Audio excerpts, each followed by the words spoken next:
इस टाइम पे अगर हम बात करें तो जो नियरेस्ट इनटेक है हमारे पास मे इनटेक है, which is the smallest intake in Canada. तो अगर मैं बात करूं तो इस टाइम पे जो कॉलेजेस हैं मेरे पास 15 से 20 कॉलेजेस हैं जो अभी भी अवेलेबल है फॉर मे इनटेक, लेकिन उसमें जो सिटिंग कैपेसिटी है वो बहुत ज़्यादा नहीं है। तो अगर आप मे इनटेक के लिए प्लान कर रहे हो तो this is the best time कि आप अपने डॉक्यूमेंट्स लेके विजिट करें and you apply your application as soon as possible.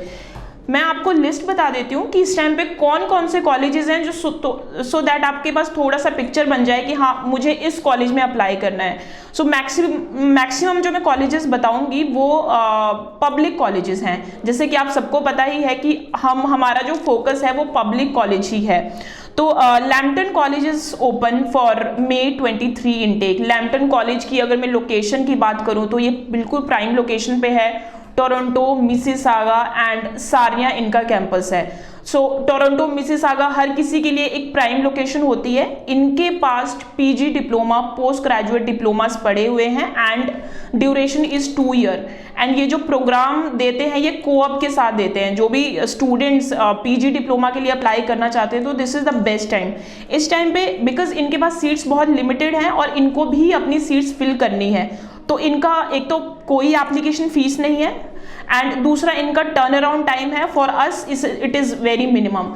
तो अगर आप प्लान कर रहे हैं तो you apply as soon as possible. दूसरा सेंट लॉरेंस कॉलेज ओपन है, आपका कैम्ब्रियन कॉलेज ओपन है, Conestoga college is also available. Conestoga की मैं बात करूँ तो किचनर में बेस्ड है, बहुत डिमांडिंग कॉलेज है बिकॉज इनके पास बहुत अच्छे टेक्निकल कोर्सेज हैं। सिटिंग कैपेसिटी की बात करूँ तो इनके पास मोस्ट ऑफ द कोर्सेज अभी ओपन है। ड्यूरेशन आपको पीजी में आपको 1 साल का भी मिल सकता है, 2 साल का भी मिल सकता है। बाकी इनके पास अंडर ग्रेजुएट डिप्लोमास भी हैं available, so you can apply. Then Fleming college is available, Petersburg में है। इनके पास बहुत ज़्यादा कोर्सेज नहीं हैं बट हाँ 3 से 4 courses still available, so you can target that. Then आपका नॉर्दर्न कॉलेज आ जाता है। उसके बाद आपका saint Clair college is also available, तो यहाँ पे भी आप अप्लाई कर सकते हैं। एंड अगर आप यूनिवर्सिटी के लिए सोच रहे हो कि मेरे को यूनिवर्सिटी अप्लाई करना है, मुझे मास्टर्स के लिए अप्लाई करना है, तो एक बहुत बढ़िया यूनिवर्सिटी है located in Vancouver, university Canada West. So अगर मैं बात करती हूँ तो इनका भी अगेन एप्लीकेशन फ़ी वेवर है एंड मास्टर्स आपको यहाँ से मिल रही है। बिकॉज अगर आप कहीं पे भी मास्टर्स के लिए अप्लाई करते हो, कनाडा अप्लाई करते हो, यूएस अप्लाई करते हो, हम सबको पता है कि GMAT हमें चाहिए होता है। GMAT के बिना हम कनाडा में MBA नहीं सोच भी नहीं सकते। तो दिस इज द यूनिवर्सिटी जहाँ पे आपको विदाउट GMAT आपको MBA मिल रहा है, again a very good option. Then आपके पास कैपिलानो यूनिवर्सिटी है, ट्रेंट यूनिवर्सिटी है, TWU है, ट्रिनिटी वेस्टर्न यूनिवर्सिटी है, सेनिका कॉलेज के कुछ कोर्सेज अवेलेबल हैं। सो इस टाइम पे ये सारे कॉलेजेस अवेलेबल हैं। मैं इसमें थोड़ा सा हाईलाइट करना चाहती हूँ कि कुछ कॉलेजेस हमारे पास ऐसे भी अवेलेबल हैं जिनकी कोई एप्लीकेशन फीस नहीं है, जैसे सेंटिनियल कॉलेज। हर किसी का ड्रीम कॉलेज होता है कि we want to apply in Centennial college.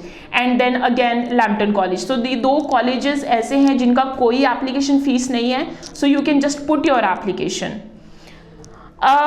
इसके बाद ये मैक्सिमम जो कॉलेजेस हैं ये अवेलेबल हैं डिप्लोमास के लिए, under graduate diploma and post graduate diplomas के लिए।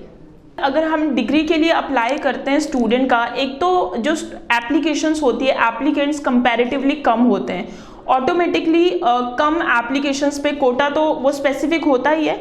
दूसरा यूनिवर्सिटी वही एप्लीकेशन पिक करती है जो क्रीम प्रोफाइल हो। कनाडा में जो डिग्री होती है, जो ड्यूरेशन है दैट इज़ 4 ईयर। सो अगर कोई स्टूडेंट डिग्री के लिए जा रहा है तो ऑब्वियस सी बात है कि उसका जो परसेंटेज होगा that will be somewhere around 18 to 90% और IELTS भी उसका 6.5 नॉट लेस देन 6 होगा। अब इतनी क्रीम प्रोफाइल होगी, साथ में वो बैचलर डिग्री के लिए जा रहा है, तो वीज़ा सक्सेस रेट कंपैरेटिवली बहुत अच्छे हो जाते हैं। डिप्लोमा में अगर मैं बात करती हूँ कि डिप्लोमा में वीज़ा सक्सेस रेट का क्या सिनेरियो है इस टाइम पे चला हुआ है। अगर हमारा डिप्लोमा स्पेशलाइज्ड है, स्पेशलाइज्ड बोलने से मेरा मतलब है कि अगर स्टूडेंट ने 12th किया है कॉमर्स बैकग्राउंड से एंड स्टूडेंट का मैथमेटिक्स बहुत बढ़िया है और वो जा रहा है कंप्यूटर प्रोग्रामिंग के लिए, तो ये एक स्पेशलाइजेशन है। या फिर कंप्यूटर सिस्टम टेक्नीशियन के लिए जा रहा है, again this is with specialisation. तो अगर आप कोई भी कोर्स कर रहे हो स्पेशलाइजेशन के साथ कर रहे हैं तो again visa chances will be better, comparatively good. 2-3 चीजें हमें हमेशा ध्यान रखनी है कोई भी कोर्स सेलेक्ट करते हुए। एक तो हमारा कोर्स रेलिवेंट होना चाहिए, स्पेशलाइज्ड होना चाहिए, प्रोग्रेशन होना चाहिए। ऐसा नहीं है कि अगर आपने ग्रेजुएशन कर लिया है तो आप अंडर ग्रेजुएट के डिप्लोमा में चले जाओ क्योंकि इसमें स्पेशलाइजेशन है। हमने अपना प्रोग्रेशन भी देखना है कि हम एक स्टेप ऊपर जा रहे हैं करियर में या नहीं, तो इस चीज का बहुत खास ध्यान रखना है। इस टाइम पे अगर मैं जनवरी में रीअप्लाई की बात करूं तो मोस्ट ऑफ द यूनिवर्सिटी ने होता है कि उनको वीजा अपडेट करने की एक डेडलाइन होती है।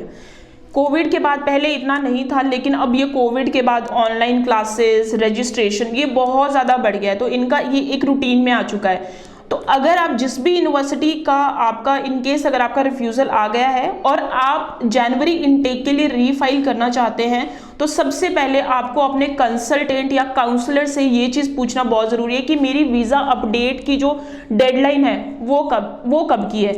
ऐसा ना हो कि आपकी वीज़ा अपडेशन की डेडलाइन 17th की हो, 17th ऑफ नवंबर की हो और आप 18th को वीज़ा फाइल कर रहे हो, तो फिर जनवरी इनटेक में अप्लाई करने का कोई फ़ायदा नहीं है।